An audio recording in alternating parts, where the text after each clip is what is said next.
मैं भारत को भारतीयता की मान्यता के आधार पर फिर से खड़ा करना चाहता हूं, उस काम में लगा हूं।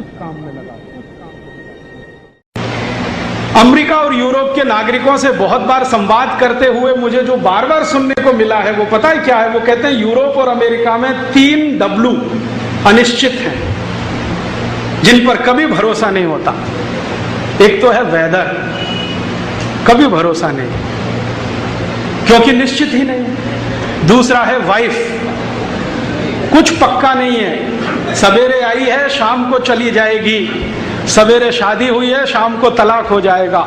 यूरोप में ऐसे बहुत नागरिकों को मैं जानता हूं जिनकी 25 शादियां हुई, 30 शादियां हुई, 35 शादियां हुई, फिर भी संतुष्ट नहीं, कहते एक आध और कर ले। वाइफ नहीं है माने पक्का नहीं है, सवेरे है शाम को रहेगी, पक्का नहीं है। तो वेदर, वाइफ, और तीसरा है वेल्थ, धन संपत्ति का पक्का नहीं है। आज सवेरे आप करोड़पति थे, शाम को नैस्डैक गिरा तो रोडपति हो जाए, कंगाल हो जाए, भिखारी हो जाए। भारत में ये तीनों ही निश्चित हैं, वेदर भी निश्चित है, वाइफ भी निश्चित है, वेल्थ भी निश्चित है। वेदर तो इतना निश्चित है जिसकी कोई कल्पना नहीं है। हम आंख बंद करके छोटे बच्चों को ये कहते सुनते हैं, ये रे पाऊसा तुला दे तो पैसा, पैसा जाला खोटा, पाऊस आला मोटा। ये मराठी की एक कविता है। बच्चे गाते हैं महाराष्ट्र में बारिश आओ जल्दी आओ, और वो उनको मालूम है किस महीने में गाना है, और ज्यादातर बच्चे गाते हैं उसके 2-3 दिन में बारिश आ जाती है, क्योंकि उनको समय का पूरा ध्यान है कि ये समय है, अब बारिश आने वाली है, गाओ। हमारे देश में मौसम की इतनी निश्चिंतता है कि मैं भारत में 3 लाख किलोमीटर का प्रवास कर चुका हूं पिछले 10-12 वर्षों में।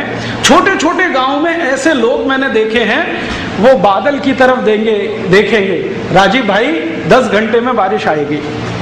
मैं कहता हूं यार तुम्हारे पास कोई सैटेलाइट है क्या? ये कैसे तुमने बता दिया 10 घंटे में बारिश आएगी?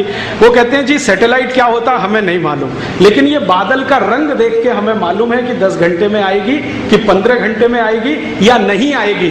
और हमारा करोड़ों करोड़ों रुपए का सैटेलाइट हर रोज फेल होता है। वो बोलता है कि आज कोटा में 24 घंटे मूसलाधार होगा, आज दिन में एक बूंद भी नहीं गिरी है।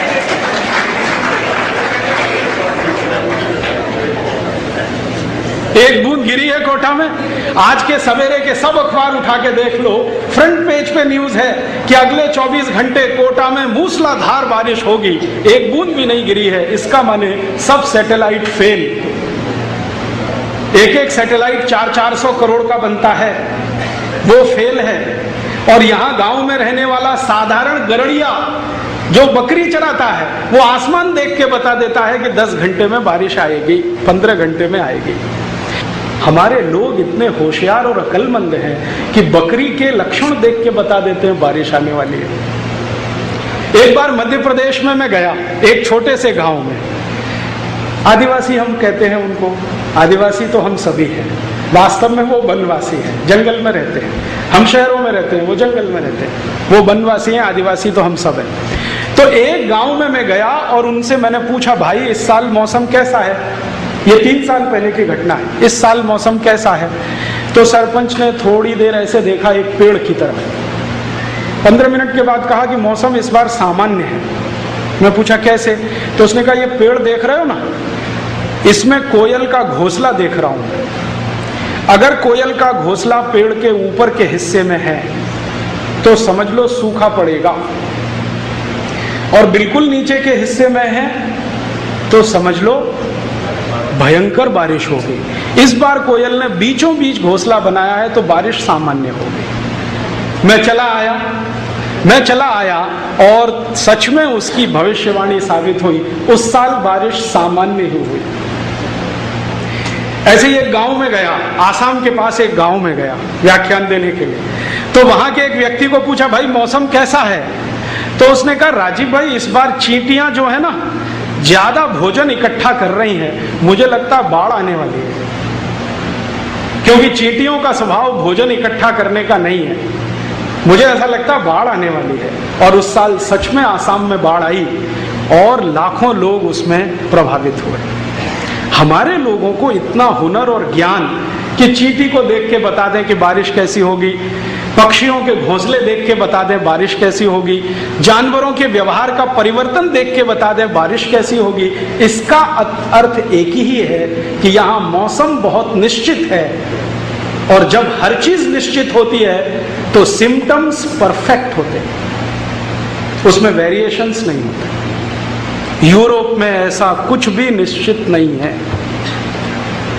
वेदर तो बिल्कुल निश्चित नहीं। भारत और यूरोप का अंतर अभी शुरू हो रहा है। वेदर बिल्कुल निश्चित नहीं है। वाइफ यूरोप में तो वो सोच ही नहीं सकते हैं कि एक पत्नी के साथ कभी एनिवर्सरी मनाने को मिले। हाँ, आपको सुनकर ताज्जुब होगा, यूरोप में ये जो मैरिज एनिवर्सरी है ना, ये इस बात के लिए है कि आपको बड़ी शुभकामनाएं कि एक के साथ साल भर टिक गए आप। साल भर टिक गए, बड़ी भारी शुभकामनाएं। नहीं तो साल भर भी कोई टिकता नहीं एक के साथ। और यूरोप में अगर आप कुल जनसंख्या को जोड़ेंगे, परिवारों को जोड़ेंगे, तो मुश्किल से 1 या 1.5% लोग हैं जिनकी सिल्वर जुबली हुई है 25 साल में। 1-1.5%। गोल्डन जुबली वाला शायद 0.5% भी ना मिले। लेकिन भारत में जैसे वेदर पक्का है ना, वैसे वाइफ भी पक्की है। मैं आपको पिछले 15 साल का घूमने का तजुर्बा बताता हूं। भारत की महिलाएं पुरुषों की तुलना में 200% ज्यादा वफादार होती है पुरुषों की तुलना। पुरुष तो कभी भी भटकता है, कभी कभी उसकी स्थिति कुत्ते से भी बदतर होती है, लेकिन महिलाएं जो है ना, पत्नी, वो 200%, 300%, कभी कभी 500% वफादार होती है। मैंने इस देश में हजारों पत्नियों को देखा है, 1-2 नहीं, क्योंकि मैं चिकित्सा भी करता हूं होम्योपैथी की। तो मेरे पास बहुत सारे पेशेंट आते हैं जिसमें पति विकलांग हो गया शादी के 3रे दिन, और पत्नी ने अभी तक उसको छोड़ा नहीं। ऐसे मेरे पास 1-2 नहीं, हजारों पेशेंट की लिस्ट है। ऐसे मेरे पास बहुत लोग हैं जिनको टांग टूट गई, जिंदगी भर के लिए चली गई, टांग कट गई, हाथ कट गया, अंगूठा कट गया, कुछ हो गया, अंग भंग हो गया, पत्नी ने छोड़ा नहीं। और ऐसे मेरे पास बहुत पेशेंट हैं, उनके नाम तो नहीं बता सकता, कि पुरुषों में पूरी नपुंसकता है, बच्चा पैदा करने में असमर्थ हैं, फिर भी उनकी पत्नी उनको छोड़ती नहीं। तो भारत की वाइफ, पत्नी 200%, 500%, 1000% कुछ होता हो, एकदम पक्की, आसानी से नहीं छोड़ती। और इतना ही नहीं है, वो तो कहती है जी 7 जन्म का साथ है अब तो, ऐसे कैसे छूट जाएगा। तो यहां वेदर भी पक्का है, वाइफ भी पक्की है, और वेल्थ भी पक्की है। धन संपत्ति के बारे में हमारे देश में एक बहुत महान बात कही गई है। हमारे